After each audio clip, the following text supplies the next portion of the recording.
I was on time. Thank you, Maria. I mean, there's so much we could talk about, and we could probably spend a couple of hours here, and I think the audience would agree that we should, but we don't have the time.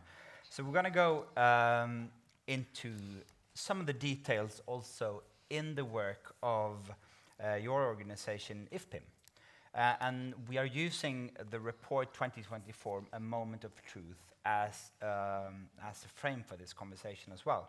That report describes a deepening collapse of our information systems. You've talked about it now. Journalism is being drowned by propaganda, clickbait, algorithm manipulation, and there are fewer and fewer sustainable models to keep independent editorial media alive. What does a collapsed information ecosystem look like in practice, and where do we see this playing out the most clearly in the world? Have you heard the phrase information Armageddon? Information Armageddon. This is what we're living in right now, right? Because you have no facts, truth, or trust. The foundational, the incentive structure or the values of our public information ecosystem are lies, fear, anger, hate, right? So journalists, we never had a chance to fight in that world, even though we in Rappler, really, we started on social media. I believed in this. I drank the Kool-Aid. I say this to him all the time. And you know, to have it turned against us was among the most bitter betrayals. But we can do something about it. You can see we didn't stand still, right? And where is it happening? I mean, come on, guys, everywhere. But I will point to the craziness, the informational Armageddon of the United States. War, right? The kind of war that is, the world is on fire, and part of that is because the information warfare is targeting the cellular level of every democracy. Our own kids don't know, right, you know, what is fact, what is real. So I feel like we have a much more limited time since 2021. In 2021, I was still optimistic. Now, the only thing that gives me hope is action. And we're not moving fast enough. And for those who are running large organizations, guys, move quicker. Whether it is the philanthropic funders or a company or the UN, we have to, and I'm going to quote the 2021 lecture here in Oslo, we are standing on the rubble of the world that was. It's gone. Don't try to recreate it. It's rubble. Rebuild. That's our challenge today. But, you know, I got to tell you, for my kababayan, you may not know this man, but he knows how to build community, right? Because ultimately, in the end, the one thing journalists didn't know is that we don't throw our stories into the black hole. We actually build communities. And Jørgen, that's what you did, right? He looks so young and cute, you know. But like, oh my God, that's. But literally, is he blushing? But that's. I think that's our challenge today, right? And Sweden, it was funny. I was in Sweden, and we were talking about something called postcode lottery. That in America, the idea that communities formed around bowling, and there's a book that says now Americans are bowling alone, right? In Sweden, they used postcode lottery to bring citizens together and to fund civil society. This is power and money. And if we stay on a tactical level, we will lose the goodness of who we are. You know this, so let me ask you, what did you learn from your time in rebuilding Utöya, and what can we learn? Journalism here. Well, I think the most important thing is what you're saying. Take away your phone, take away technology, and start talking to each other. There's no way we can overcome the difficulties if we don't have that visual contact. And it's impossible to do it on a global scale. Very often it's impossible to do it on a national scale, but on a local scale, and everything begins locally. we should do more. We should leave the phone, we should talk to each other. And to be able to do that, we need to increase our way of being tolerant, of agreeing to disagree, and to really go into that. And that is not the option we have. Because what we found in our research is that, I used to looked at counterterrorism efforts, and before How to Stand Up to a Dictator, my book was called From Bin Laden to Facebook. From Bin Laden to Facebook. And I tracked the radicalization of terrorists, of our suicide bombers in Bali. And what I found was that what we use online is that those tactics of creating terrorists has been unleashed in the public sphere. And who are the targets? In America, it's actually young white men, right? The Cambridge Analytica whistleblower told me that in 2016, Cambridge Analytica had a Facebook page in every county in America that was targeting young white men. So anyway, manipulation online, we have to get off. I agree. It was how we survived the 6 years of the Duterte administration. But I disagree that it's just local. This is how it begins. I can see you, you can see me, and I can make him blush. But online is critically important, right? Because the virtual world is how we scale. And we cannot leave that in the hands of companies that will manipulate us. Yeah. So without the national, you also lose a sophistication, this idea that we are all connected. Yeah, we're going to come back to that. But to talk a bit about, you mentioned power and funding. Yeah. Just as freedom of expression supports all other freedoms, media aid support all other aid. The report mentioned also notes that the growing number of international actors do recognize now that journalism is an essential democratic infrastructure. As did the Nobel.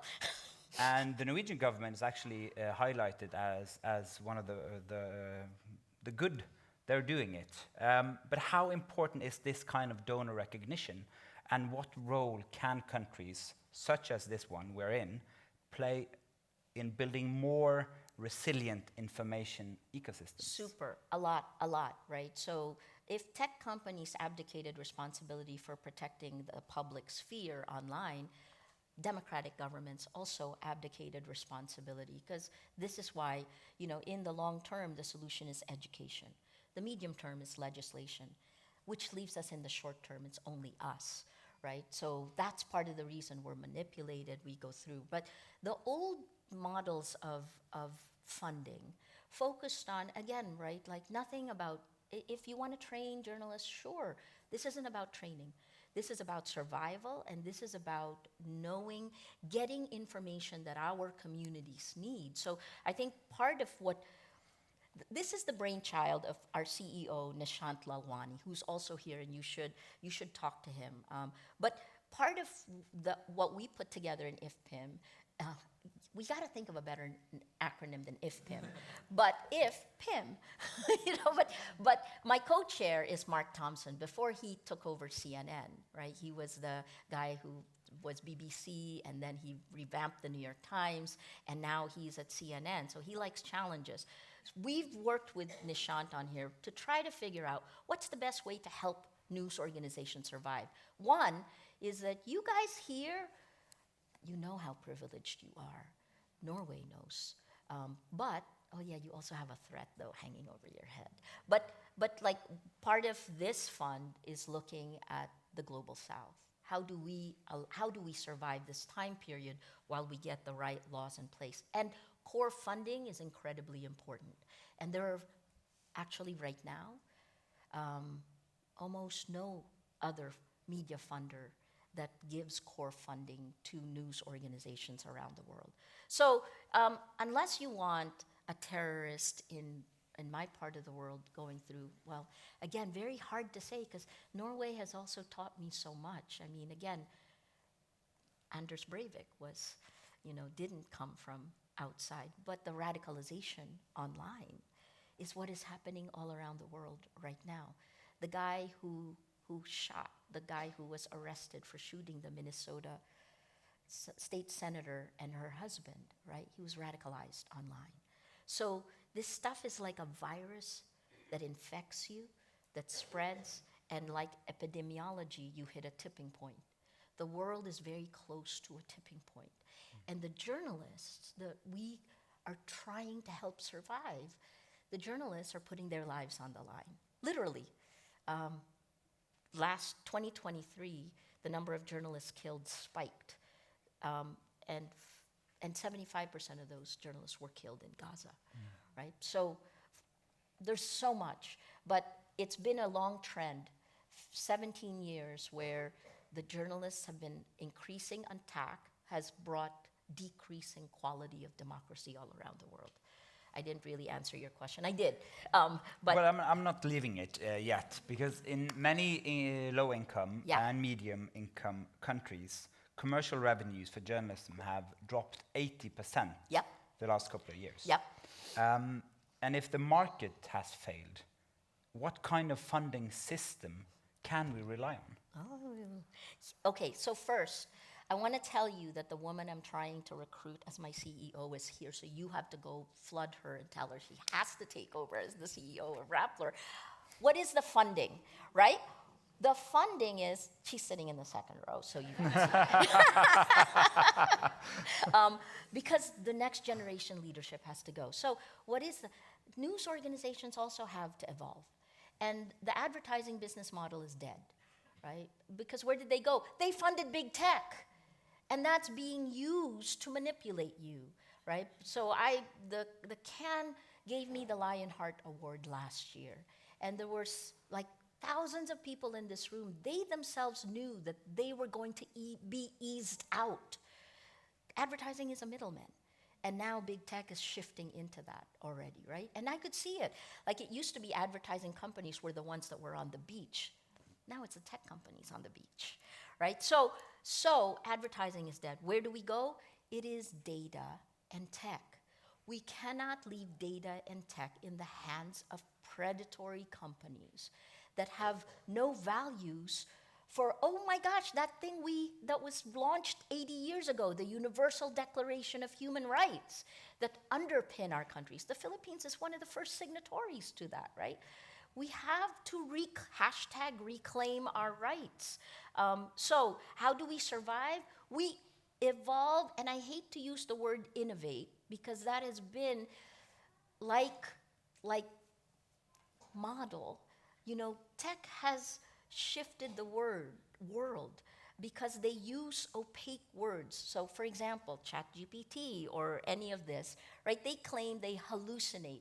They don't hallucinate, they lie. They're errors, right? We can call a spade at its best right now. Your GPT, your bot, your chat bot will have a 16% error rate. That's at best. By anchoring it in facts, we were able to get our bot to a 2% error rate, right? But imagine if that 16% is used in a weapon of war, which it is being used for. Oh my gosh, so sorry, you're part of the 16% error rate, but we already bombed your home. This is really painful. It's not just an information Armageddon in the real world. So to the quick answer is, we've found ways to survive. In January 2018, January 15th, 2018 was when the Philippine government first tried to shut us down. And then what we did was we kept going, right? We didn't know what would happen, but within 4 months, we dropped 49% of our advertising revenue because our government called our advertisers. And we would not have survived 2018 if we did not look at everything we were doing and realize that, oh, there are some blessings in being under attack. Because if I'm under attack, I don't have to ask big tech for data. I get it all. 90 hate messages per hour. And I can collect it, analyze it, and create a system of understanding what is happening online. That's how we survived, right? That's why almost 40% of our revenue today comes from what we learned. So that's our challenge as journalists. It's there. But the other part is in the interim period. There are too many journalists who are sticking to an old way of doing things. And let me give you an example. My dear friends who are journalists, please don't kill me on this. But an example of Zelensky at the White House. Remember this? If you're a breaking news reporter, you would always say what the president says, because in the past, presidents didn't lie. So what happened is at 1 p.m., what President Trump kept saying kept getting repeated over and over by the breaking news reporters. You have to change that. At the very least, what you need to do is the truth sandwich, right? Russia invaded Ukraine. President Trump said this, but Russia invaded Ukraine. And then you say the context that 4 days earlier, the United States voted against one of the primary principles that it helped push all around the world. Breaking news reporting has to shift. And in some ways, a foreigner reporting on America may be even better, right? Because as a foreign correspondent, these were the things we learned. You look for bigger meaning. That's one. But the other part is, when you're covering this transition, and there are many countries like this right now, you also have to look at what are the metrics that you're looking at. In America, did you notice that corruption, little covered, the Foreign Corrupt Practices Act was paused, i.e., the government actually said that, go be corrupt so you can be competitive. Corruption, and then the other part of protests. In the old days, when I was still a CNN reporter, we only cover protests if it's large or violent. You can't use those old metrics anymore because you need to have a temperature gauge for how the public responds. So reporting has to evolve. Funding needs to evolve. Sales and marketing. These big tech companies cater to marketing, sales, but they've been weaponized, exploited by Russia, by China, by others, by people who want to manipulate you. Sorry, I can talk forever. Let me give it back to Jørgen. But I'm just saying, this is a time to create. That's what we have to do. You have to look at where it is. Put your hand up in the air. Where is it blowing? Where should it be going? What should I be doing now? What should I be doing differently? What should I be creating? We're going to move to the Philippines.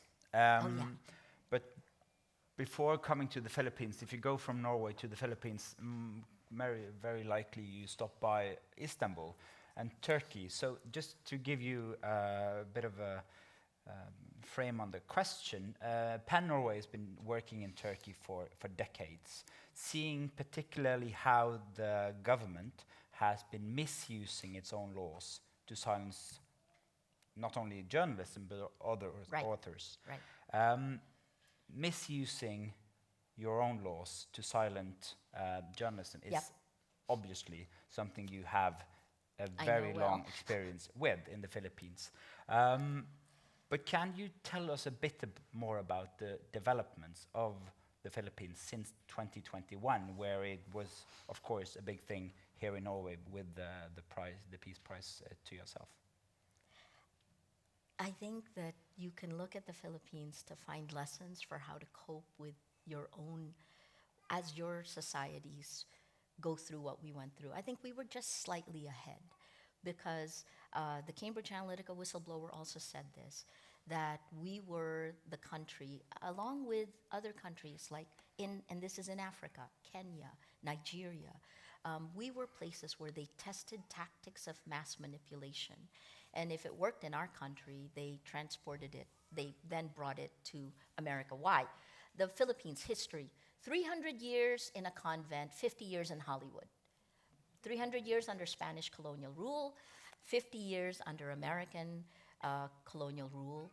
And we were, because our institutions were weak, endemic corruption, and weak law and order, we were where digital products were tested. 110 million people who speak English, right? So if it worked in our countries, it was then exported over to the West. These tactics have now moved because in our country, the changing reality began as early as 2014. I would say Russia began changing the narrative on Ukraine, the same meta-narrative that they pushed in 2014 to annex Crimea was the same meta-narrative that was used 8 years later in 2022 for Putin to invade Ukraine itself, right? In my country, it was Marcos. The name Marcos was, we watched online in plain view how the word Marcos changed from being the kleptocrat that was ousted in a people power revolt in 1986 to being the greatest leader the Philippines has ever known. By the way, Marcos, the father, his slogan in 1972 was "Make the Philippines Great Again."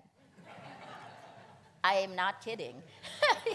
It's in his home in Ilocos Norte, right? And of course, Hungary also used "Make Hungary Great Again." These are not new ideas, but it plays on us, right? So where are we?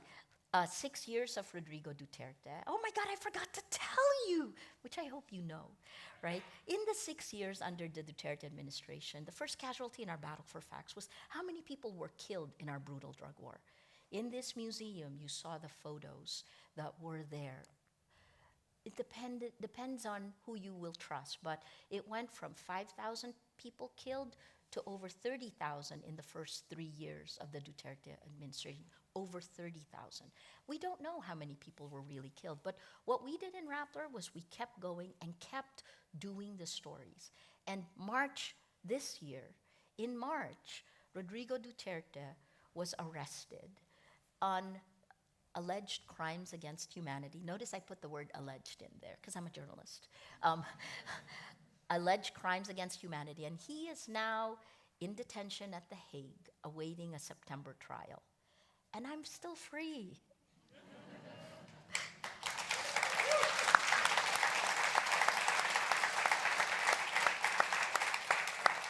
But here's the thing, where are we today? Democracy is difficult. It's kind of like I just came from Poland at the World Justice Forum. Look at Poland. In 2023, the elections there, right? Women and youth led the battle to kick out a government that had twisted its judiciary. And yet, just at the beginning of the month, they elected a president that is the opposite, right? This is a daily battle. The fight for your rights, the fight for your values. You cannot look away at this moment in time.